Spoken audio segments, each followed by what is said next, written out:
All right. Hey, welcome in everyone. This is Brent Stutzman with Brand Your Practice. We are recording a podcast and a webinar today, and this is part of our webinar series for From Clicks to Clients.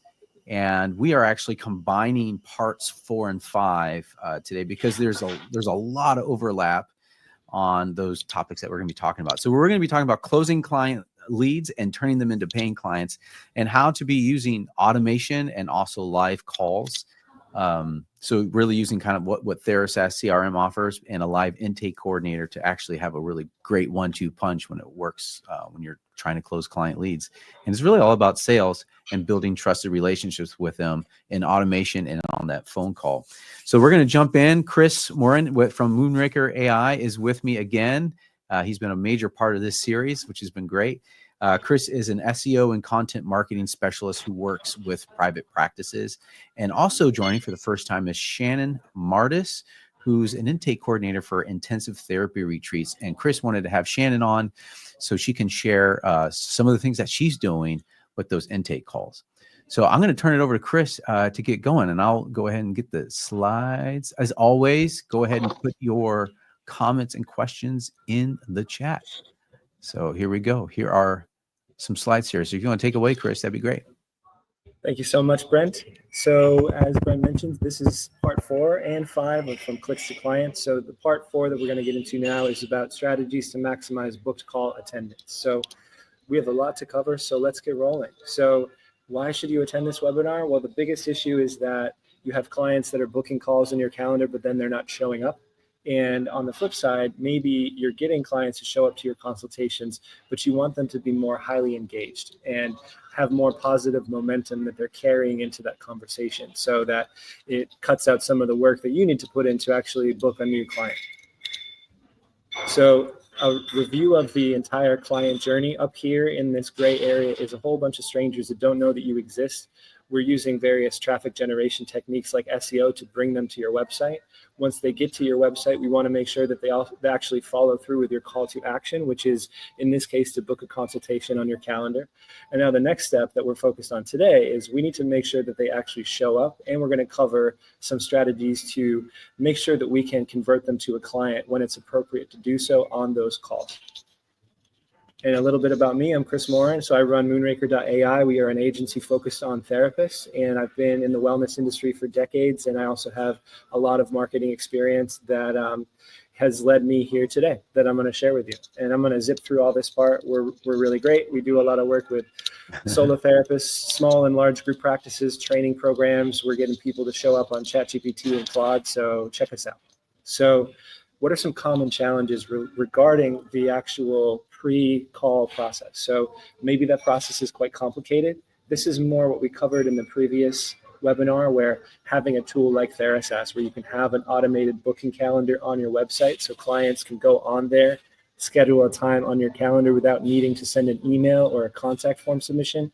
That makes the process much more streamlined.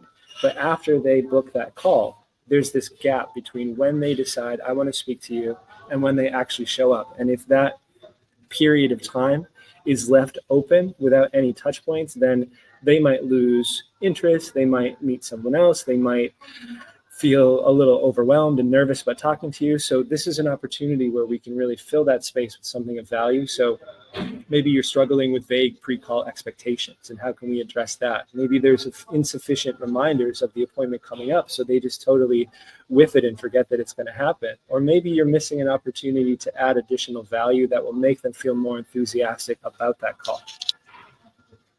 So why is consultation attendance important? Obviously, if you don't speak to these people, then it's really hard to book them as a client. But if we look at the entire funnel and all of the work that goes into traffic generation and converting visitors on the website to actual consultation calls, this represents a lot of wasted marketing time and investment on your part that brought that lead to you in the first place. So when they get to the point where they actually schedule with you, we want to do everything we can to make sure that they show up and that they're really enthusiastic about that call. So the strategy that we use to increase the call attendance rate, we call it a pre-call engagement system. And that's a really fancy way of saying You are going to send various touch points like emails and maybe text messages that is going to provide information that's going to let the person know this is the expectation of the call. Here's how you log into the platform. Here's a little bit about me. Here's some stuff about the practice, etc.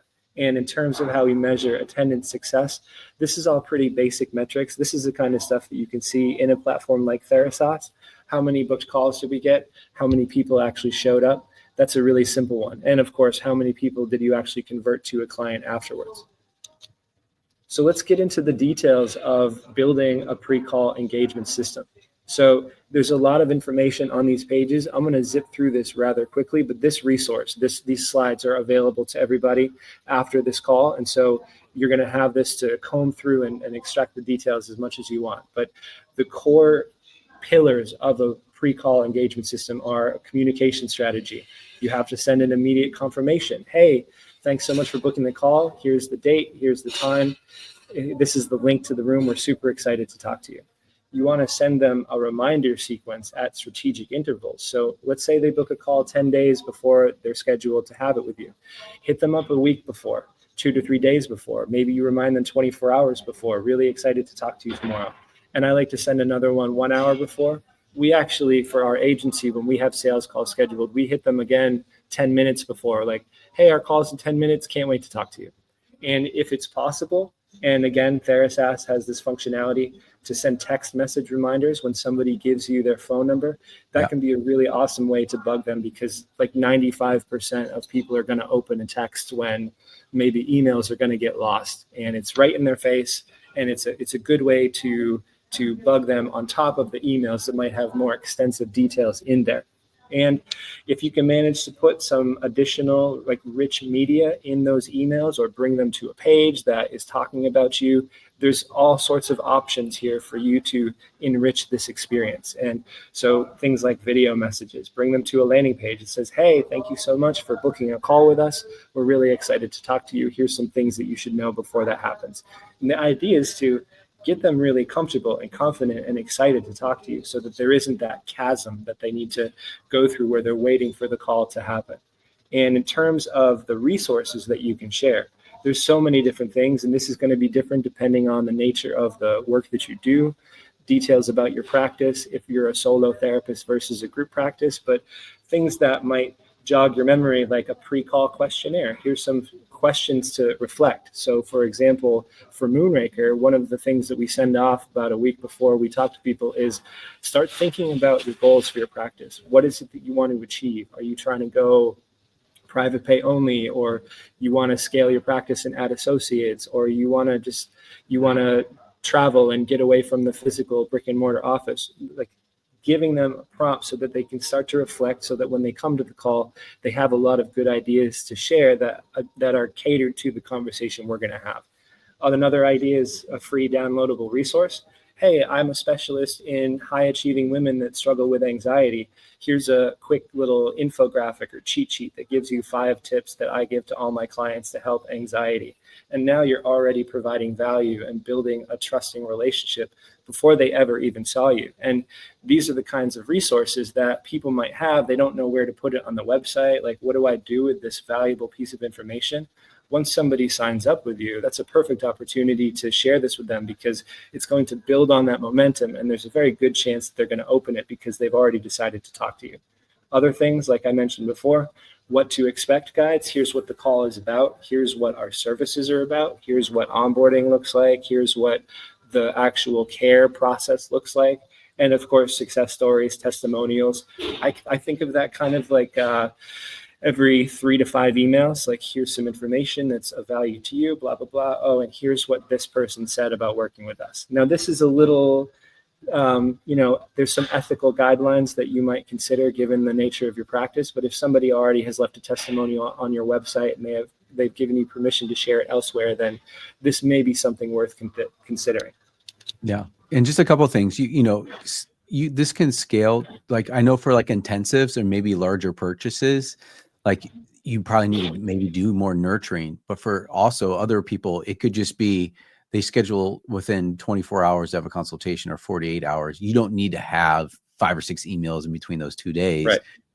focus on maybe there's like an FAQ page about your practice that you can send in the meantime, or, just little things here and there. But I think the overall kind of ethos is value-based engagement in some ways. So every time 100%. you're engaging with them, even if it's just a reminder of when the appointment is, you could have something that would provide value. Maybe there's a video or a blog post that you had that might be relevant. So, and you can automate a lot of this, or it could be manual. But I think the idea is value-based kind of engagement. And I don't know if Shannon, if you wanted to bring on any ideas here at where we're at in this point. Definitely. I think to your point, it's really important that you begin establishing that connection right away with your prospective client, because people want to feel that they're not just another number in your system. They're not just another client in your book.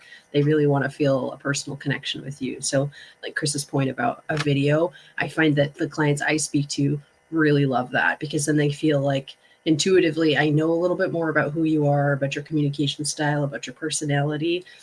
And that versus somebody else's just blank website, which has no personalizing information about that therapist, is going to lean that client more towards you than whoever else they might be considering. Yeah, great.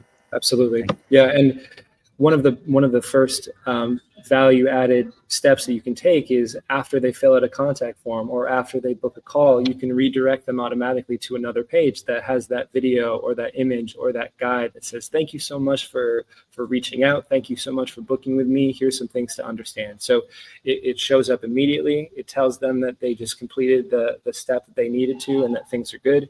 And it gives them a little bit of a guide for next steps. So again, the kinds of things that you could feature in an email sequence or on that landing page that they go to after booking a call. A bio video.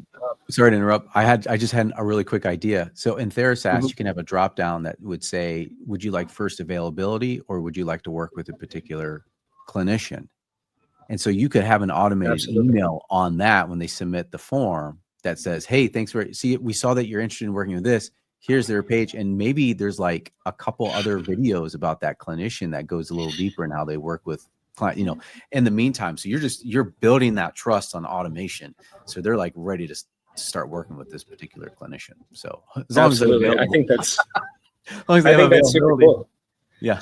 Yeah. If you like the way that you can set up automations in TheraSaaS, it's like, if someone books a call on this calendar, which relates to Susan, then send them to the Susan landing page that has information about her and her modalities and things like that. So it's adjusted depending on the adventure that this client has picked. So there's a lot of fun things that you can do. And again, the whole purpose of this is to develop a trusting relationship and provide value before that call even happens, because then you're a few steps ahead already. They're not getting on the call like, tell me more about you. I don't know what you sound like. Like there's that little awkward phase in the beginning where they need to establish that you're a real human being and you're trustworthy. You can move ahead and get into the real nitty gritty of that call much faster if they've already seen that content from you.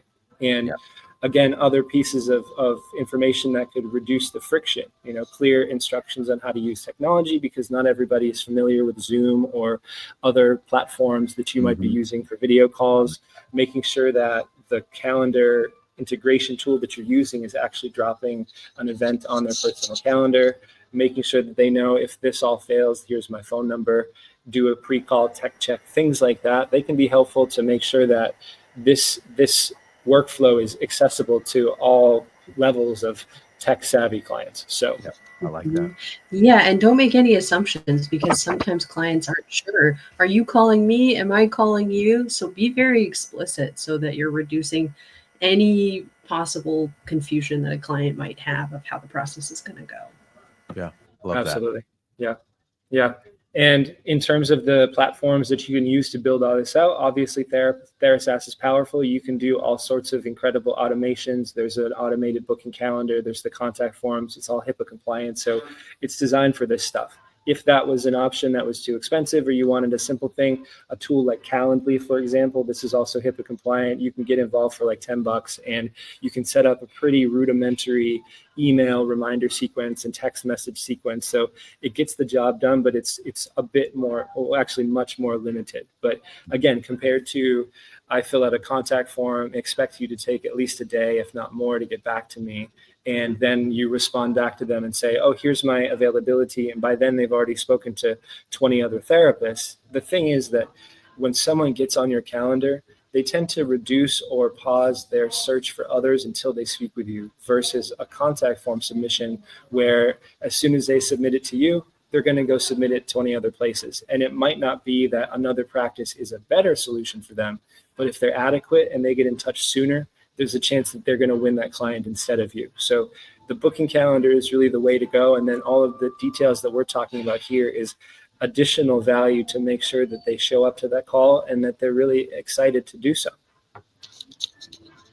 And so that's it. Like, we've zipped through that presentation. So, next steps would be to begin the process of implementing a pre-call engagement system. So the very least you can do, send them an immediate email that says, your time is confirmed, here's the information, and then consider other value building resources and trust building elements and guidance that will make sure that they show up. Of course, you want to test it on a whole bunch of devices, especially mobile, because 3/4 of your audience is probably going to book with you on a phone. And so you want to make sure that all that stuff works. So test it on your own phone, test it on your partner's phone, etc. And if you're going to be using a system like TheraSaaS where there's a lot of data, then make sure that you're analyzing your attendance metrics on a monthly basis. Is this improving things? Did we struggle with no-shows before and now we're actually seeing more people show up? Or, of course, some people are going to be starting this for the first time, and so this is going to be all new data, but you want to monitor trends over time. And if all this sounds great, but it's super overwhelming, hire someone to manage this process for you, like Brent's team or like us. So that's that's the crash course on making sure that people show up to your consultation calls so that you can do what you do best, which is start that relationship and book some clients. Awesome. That was part 4. That was part 4. Shannon, Awesome. anything else you want to add before we move on to part 5, which is kind of that actual consultation call itself? No, I'm excited to get into this part. I think we covered that really well. Okay, great. All right. Well, let's Awesome. Chris, keep going. So part 5, how do we turn consultation calls into lasting relationships? So I've done a lot of intake calls. Shannon has done 10 times more than me. And so we've been in the trenches with you. And so we have a lot of experience having these calls and what it takes to actually build that momentum so that somebody says, you know what, I want to work with you, or this is really expensive, but it feels like the right thing for me. And we're going to show you a framework that we put together to ensure that you touch on all the points you need to build that positive, trusting momentum and also address any objections before they even come up. And again, why you would attend this part: clients are attending your calls, but they're not moving forward with your services. Or maybe you're having calls and it's working sometimes, but it doesn't feel secure because you don't really know why it's working. And you want a proven framework for your calls to make sure that you follow something systematically each time.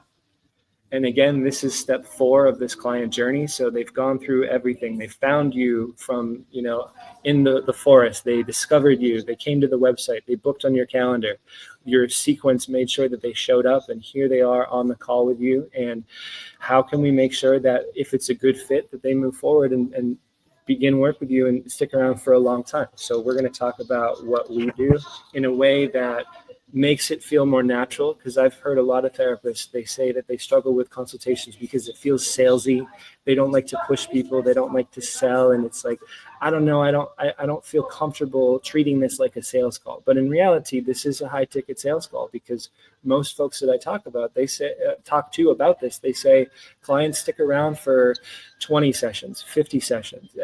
I can't get rid of clients. And so if you can get someone to move forward on that call, that could be $5,000, $10,000, $20,000 for your practice. So this is a really important moment in this client journey. And if we follow a proven framework, we can make sure that we get the best results from this. And again, that's me, and this is what we do.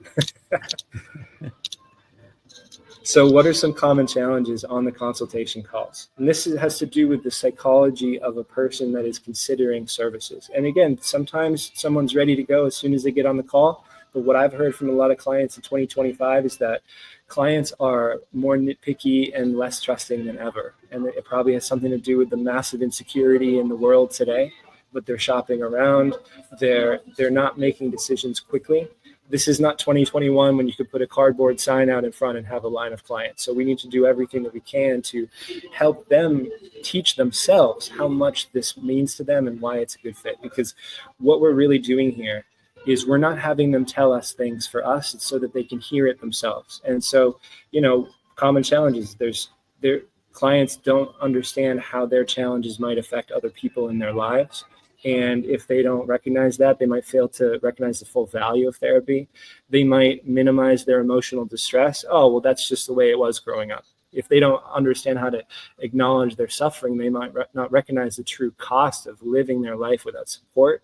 They might not feel that there's a sense of urgency, like, why is it important to start now? And they also might be missing an opportunity afterwards. Like what we talked about with the pre-call sequence, you can also do that after the call. Maybe they're still on the fence. There's ways to set up a system exactly the same way, but instead of a pre-call engagement system, it's a post-call engagement system. Don't let them just float away because they didn't close with you on the call. There's ways that you can continue to provide value so that maybe 2 weeks later, maybe a month later, you stay top of mind. And then when they're ready to go, they reach out to you instead of someone else. So obviously this is critical because every unconverted consultation represents a lot of wasted marketing efforts and a lot of time on your part. And there's another person out there who might continue to struggle without proper support. So I consider this a really important step where we can teach somebody by helping them teach themselves why they need support and why this is an important part of their life. We call this the COMPASS framework. And each of these, I love a good acronym, especially ones that are related to simple words.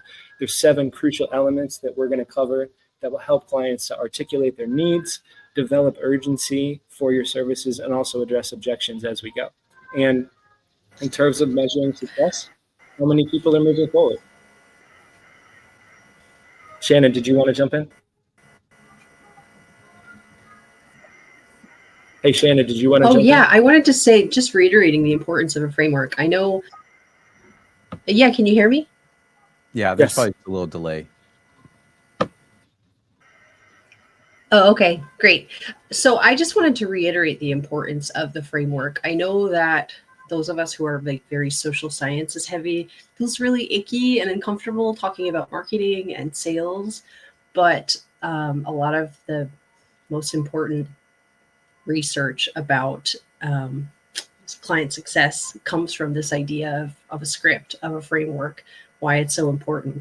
It's like you're sticking to the same elements every time. It may not be the exact same way every time, but it is really important to hit all of these points, whether it's in a roundabout way, whether it's in a stepwise fashion, but the framework works and there's a reason that it works. So I just wanted to reiterate that. Yeah, and we're essentially ensuring that we can guide clients through this call so that it doesn't take you 2 hours, that they feel like you are somebody that has a really good handle on what needs to be known in this first step. And so this is like an audition, essentially. And so we want to make sure that we address all these things. And the things, the elements. So what does COMPASS stand for? These are 7 questions, essentially, that are related to these concepts that we want to cover because it's going to address everything. So who else in your life is affected by these challenges? And also, should anybody else be on this call? It sucks to have a really amazing call and then have somebody say, well, I got to go talk to my partner who hates the idea of therapy and blah, blah, blah.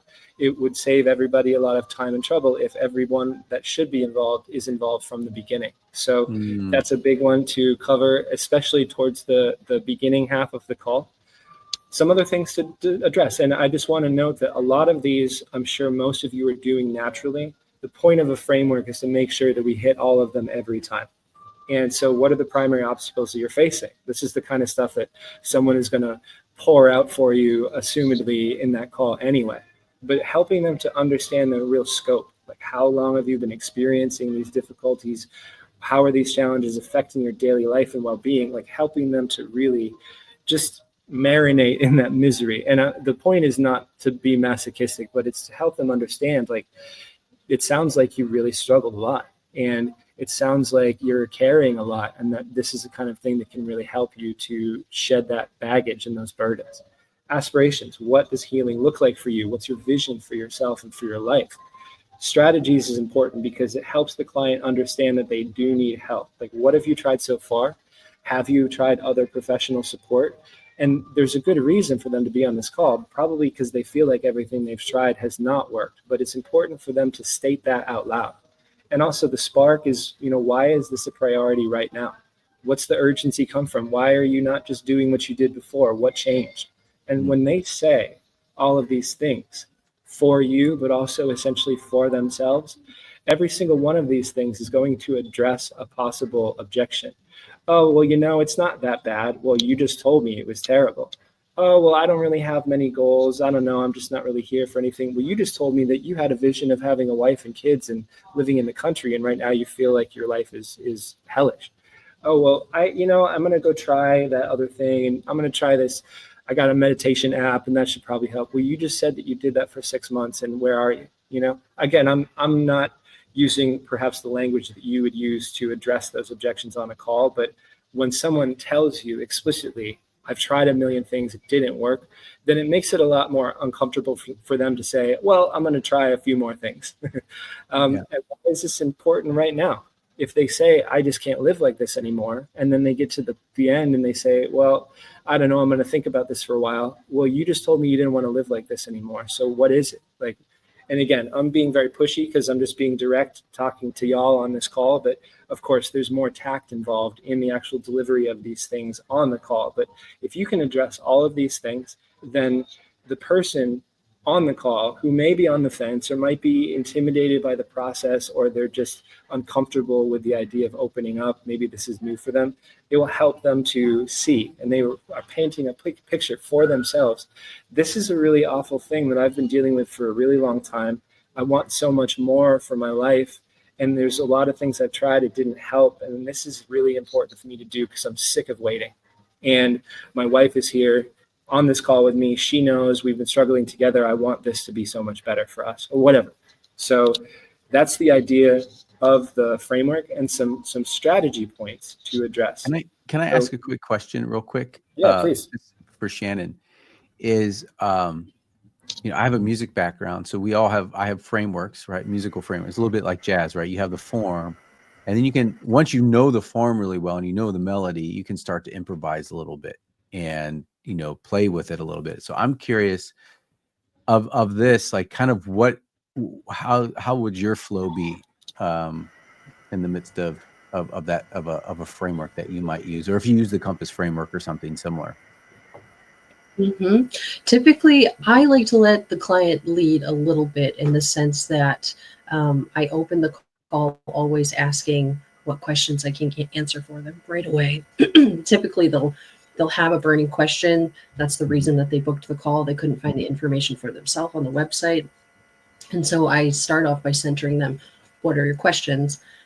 And then from there, once we get those immediate questions out of the way, the client feels a little bit more relaxed, like, okay, my burning questions have been answered. And then I circle back around to what have your previous experiences been? So I don't use that exact wording, and I always kind of tailor my approach to how the client presents to me. Sometimes people will call, they're in distress. Sometimes people will call and they have sort of a flat affect. And so there's a little bit of coaxing that needs to happen to get people to come out of their shell a little bit. But yeah, like you said, there's an improvisational piece to it where the client will lead you sometimes with the question that they opened with to logically kind of flow into some of these other pieces. And I take notes, usually manually, pen and paper, while I'm talking to them, just so that I can keep track of, okay, what have we covered so far and what still needs to be covered before the call ends? Because the last thing I want is the call to be over and I've not asked like 2 critical, important questions. And sometimes, it'll be like, oh, you want to talk to your husband about finances, perhaps. Like, is he available now? Maybe we need to reschedule. Maybe we can answer some of these questions now and table it to have a fuller conversation when all invested parties who are decision makers in this can be present. But yeah, generally it all starts from whatever question Usually it's about money. Sometimes it's about, if it's a group practice, like, well, who on the team am I supposed to work with?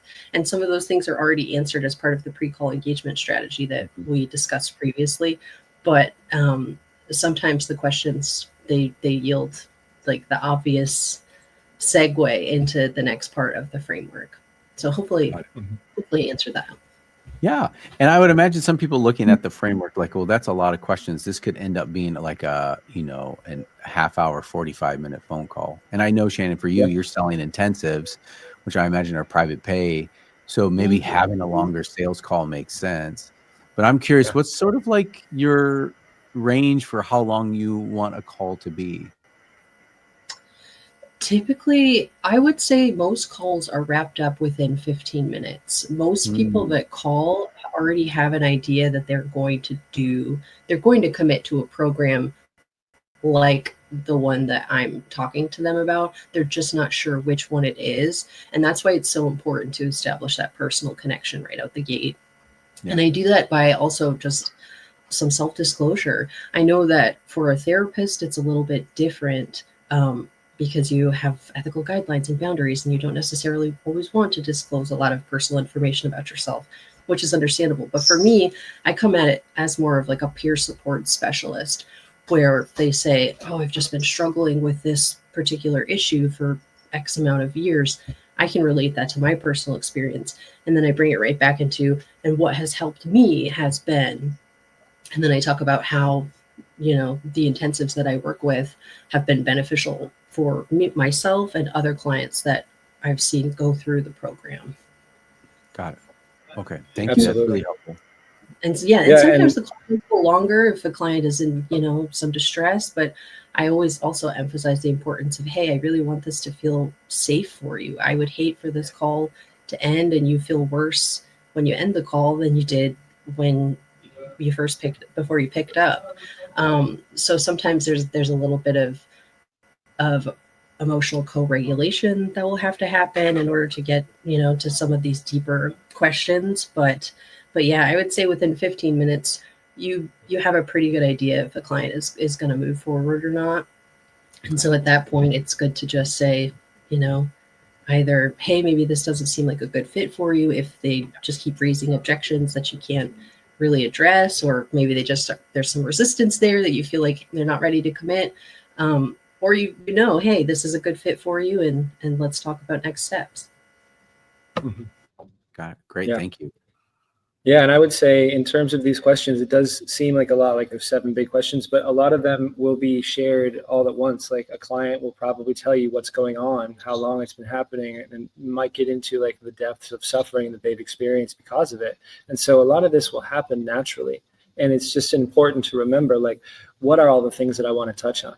This person is giving me all this great information, but are they able to make a decision for themselves? Or they've told me how much everything is terrible, but what do they actually want instead? Or I don't know what else they've tried. Does this actually make sense for them? Like, have they tried anything? Because maybe it isn't a good fit. If you decide, like, you could actually just like go and do some yoga and you'd probably be better. Again, I'm not quoting here. I'm just saying, like, it might turn out that, well, I haven't tried anything, this is it. And maybe it does make sense for them to try something else. So these are questions that not only support your ability to close clients and help them move forward, but also understand and identify if it's not a good fit for you as well.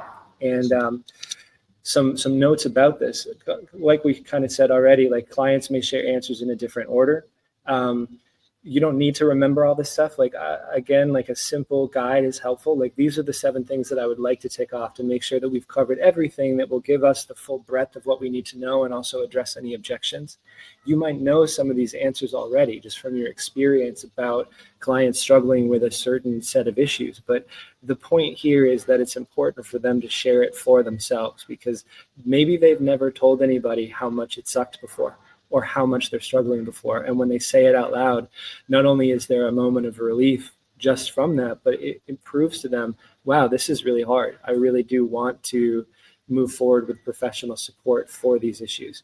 And in regards to price objections, which especially this year are the number one, if you can address all these other things, then you're going to limit the likelihood of a price objection. There will always be people that don't want to pay for your services or just can't.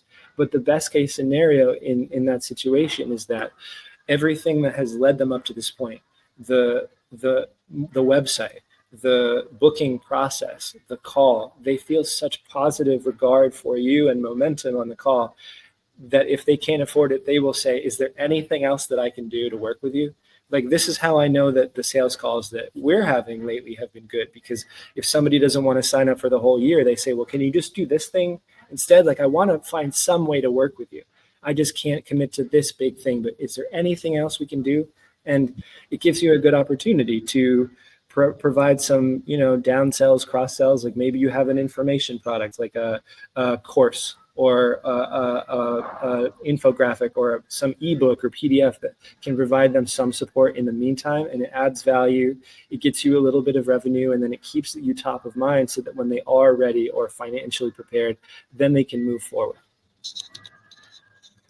I wanted to also touch on some really powerful negotiation tactics, and I'm going to be clear, this is all from an awesome book called Never Split the Difference by Chris Voss. But these two tactics are incredible because I use them every single day in my professional life and in my personal life, and they're incredible. And this is something that I wanted to bring up because you can use these kinds of things on a call, and they will help to develop a trusting and comfortable environment for the client to feel like they want to move forward. And the first one is the power of no. And I find this fascinating because I've done experiments with past girlfriends where we both have read the book and we've both talked about this and just tried it out. And the idea is that people are naturally more comfortable saying no. It provides a sense of control, and people like to be helpful versus put up resistance. And so, for example, instead of saying, like, try this at home, can you get me a glass of water?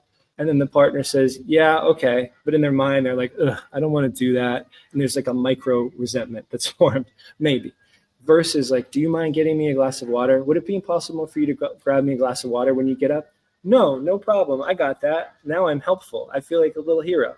And it makes it like it's the same exact thing that you're asking, but when it's phrased in a way where someone could say, no, don't worry about it, I'm helpful, it just takes that resistance and eliminates it. And it's crazy that people can even react to this being fully aware of what we're talking about here. So I use this in relationships constantly. I use it in emails constantly. Would it be impossible to hop on a call with you later this week? Would it be crazy to consider, are you opposed to? And so the simple examples are like, can I ask you some questions about your mother? Do you mind if I ask you some questions about your mother? No problem. Let's talk about that. Versus, yeah, okay, I'll talk about that psychopath. So it's like, there's different ways that we can phrase the same things that provide deeper access and greater rapport because they're giving you permission in a way that feels safer for them. And an awesome follow-up to that is in the book what he calls labeling, and it's about saying it looks, it sounds, it seems, it feels like, and then you speak to the emotional core of what they shared. Simple example, I was on a call years ago with a client who this was before I did mental health. I was working with auto body shops, and he was talking about this nightmare that he went through with another agency. Oh, they ran me around, and this was supposed to be fixed, and the website broke, and then my Google listing got canceled, and so there's all these things that he said. And what I followed up with was, it sounds like you had a real shit time with this person.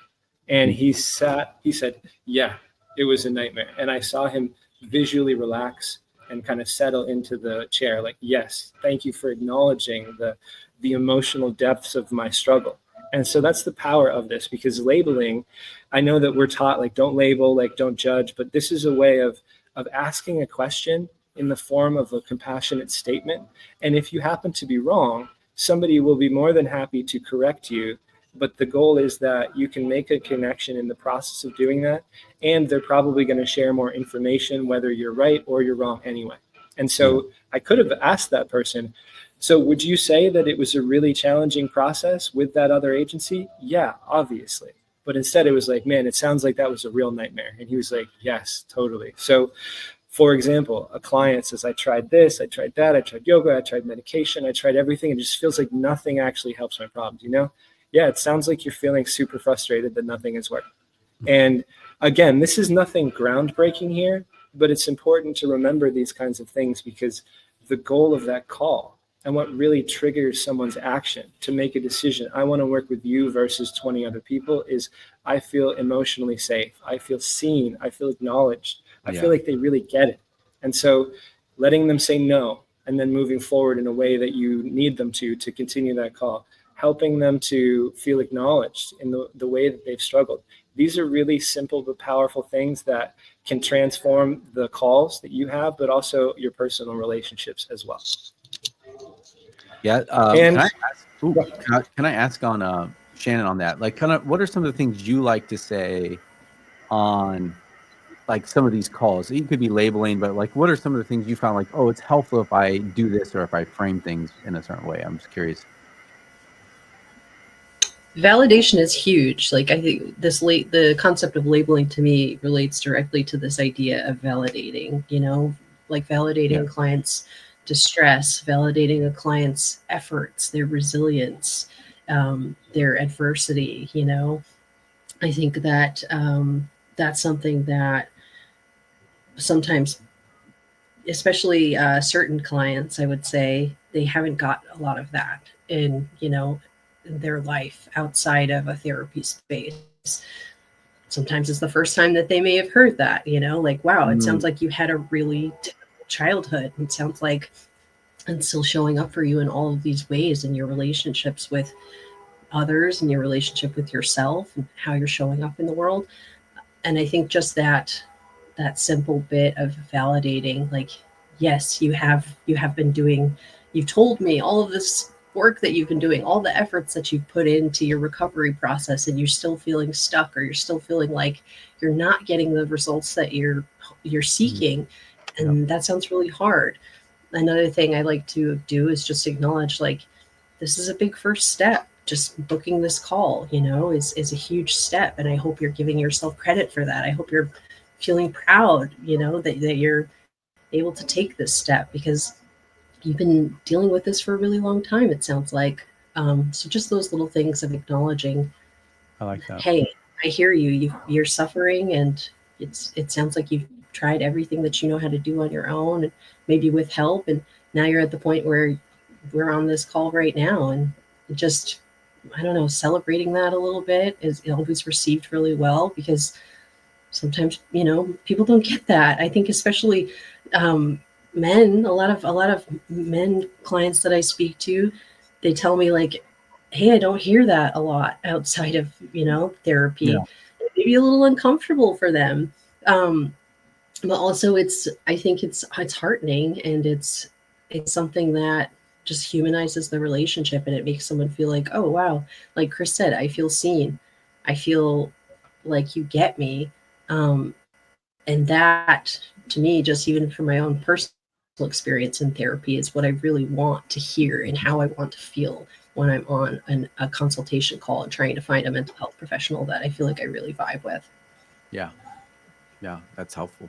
Thank you for sharing that. Absolutely. Yeah, because I always think, I know intake coordinators are always kind of looking for maybe ways to better frame things, so thank you for sharing some of that. We got about 10 minutes. So I'll just this is the 10-minute warning. Yeah, and I just wanted to build on what Shannon said, which is that there's a good chance that a lot of the folks that listen to this are doing these things already, and that's great. And I'm not here to judge anybody's communication style or process, but just suggest these are the things that have helped us to succeed in this particular regard. And like, don't discount the healing power of acknowledgement. And, you have a lot of incredible modalities. They're powerful. Maybe some people, they want to jump into helping mode right away. I have this amazing hammer, I just want to hit a nail. Right. But maybe that's not the right moment to do that. And just to show up for them and see them is just as powerful as it needs to be, and also very simple. So important. In terms of platforms, again, TheraSaaS, like, we want to make sure that people actually, show up. If you want to keep notes about people, like, this is the place to do it. You can build a little form for yourself and make sure that you go through these steps when you're on a consultation call. Like, having a tool like that is really helpful, because it's gonna be your central repository for all information that you've gathered pre-client relationship and also post-client relationship before things get transferred into your EHR. So just wanted to give another little shout out for Brent and his team as well. So next steps, memorize the framework. Repeat these 7 elements until they're committed. Come up with your own name. It doesn't matter. The idea of the framework is to make sure that you address those 7 big questions, because they are going to help you to address objections before they come up. If they do come up, you have something to fall back to. It's going to help a person develop trust with you and feel seen, and also build on the positive momentum so that they feel by the end of this call, it is irrefutable that this is the right decision for me, and I will do whatever I need to begin this relationship because I really believe it's going to help me. And those are the ideal clients that are going to jump through hoops for you. Those are the folks that are going to pay full price for whatever you set it to be.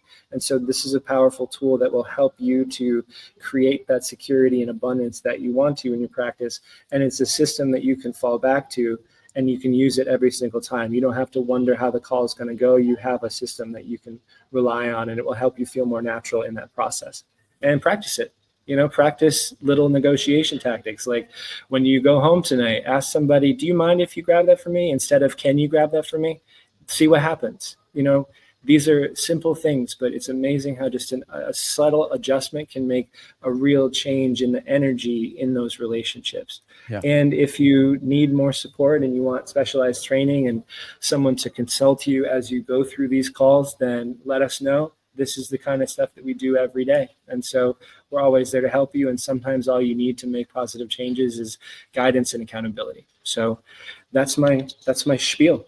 Man, thank you for running through that. Yeah. And what I'll do is I'll leave that up here for a minute. So I want to do a couple questions. I have a couple. So I've written down here some things for intake calls for therapy practices. I'm going to run through a few, and then maybe Shannon could get some, like, these are the questions that we have to nail on an intake call just to see if they're a good fit.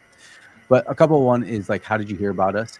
So if you don't have that on the form or didn't fill it out, I think that's always good to get it up front in case they don't, they may not become a client.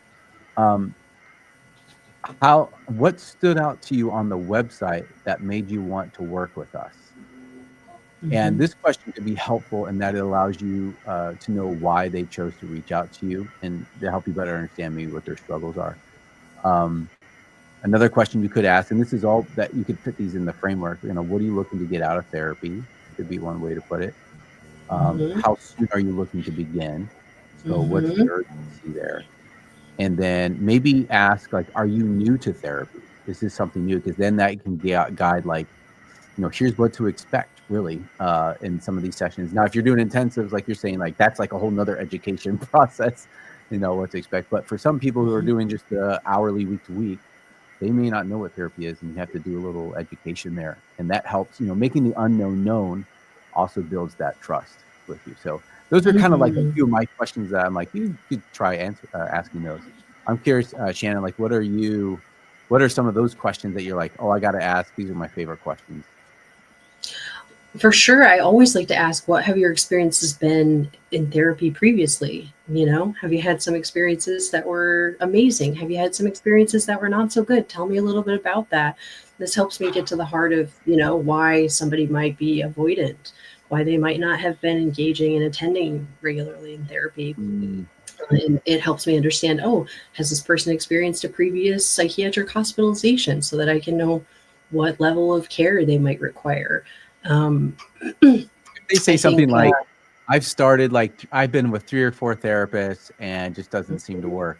At that point, is that like a flag? You're like, well, maybe this is actually not a good fit, or tell me why they didn't work, Yeah, exactly. It's definitely a point to go a little bit deeper and assess further to say, what was it about it that didn't work for you? Sometimes it's just, hey, the vibes were off. Sometimes it's, they didn't communicate something important to me, or I felt invalidated. Sometimes it's, I feel like I had to keep telling the same story over and over and over again, and they just weren't getting it. A lot of the time, in the context of intensives, it's like, I show up every week. I just have 1 hour. And in that 1 hour, it's just not enough time to get to the real root of what I'm actually in therapy for. We just spend all of our time talking about what happened in the last week. So this helps me get a feel for, what might some of your goals be in an intensive? And you can adapt that to, whatever type of service you offer.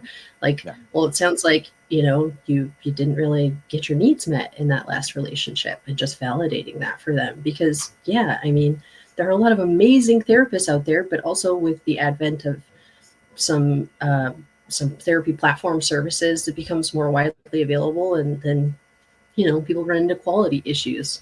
Sometimes it's a matter of expectations. Like, people expect the therapist to solve all their problems for them, and they don't really understand, hey, what's the point of therapy? Why do I do this?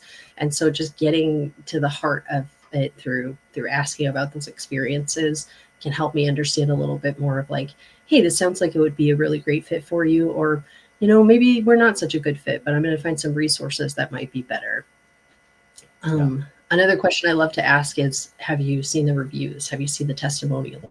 Because we have a lot of those on the website, and that's always something I like to direct people toward if they haven't seen it, because I feel like that's just another element of building trust. Yeah. Like, look at all of these clients who, have gone through our program and the results that they've seen. Like, that speaks for itself, and that's really powerful. Yeah, for sure. I love that. What And else? if you're not collecting testimonials, you got to, because this is a powerful page that makes people get on the calls with us, for sure. Oh, you're showing a page right now. Let me make sure. It really does. Yeah, it's just it's a large team. There's 10 clinicians, and so collectively there's probably 50 testimonials from past clients about, like, singing their praises, and that's a really powerful conversion tool, because people say, wow, I want that so much. That's me. I want to feel different like this person did. Oh my gosh. And just a quick note, to toot our own horn, like, this framework that we're talking about, the average lifetime value of a client for intensive therapy retreats is $4,700. So it works, and that's upfront payment. So this might actually work better if it's the kind of thing where you're billing insurance, or there's a lower cost of entry, and then that value is going to be realized over the course of a relationship. But this has been tested in, like, basically a high cost environment, which I think is probably one of the harder forms of therapy to sell because of the large financial investment. Yeah. Yeah. Well, thank you so much. If you don't have anything else to add, there's the QR code to get in touch with Moonraker. And Shannon, thank you so much for joining on our podcast to add a lot of value. Appreciate you having you on. Yeah, thanks for having me. This was great. Yeah, and thank you, Chris, for Thank you, Brent. slamming 2 presentations together in one. Well done. And our final one is going to be next month.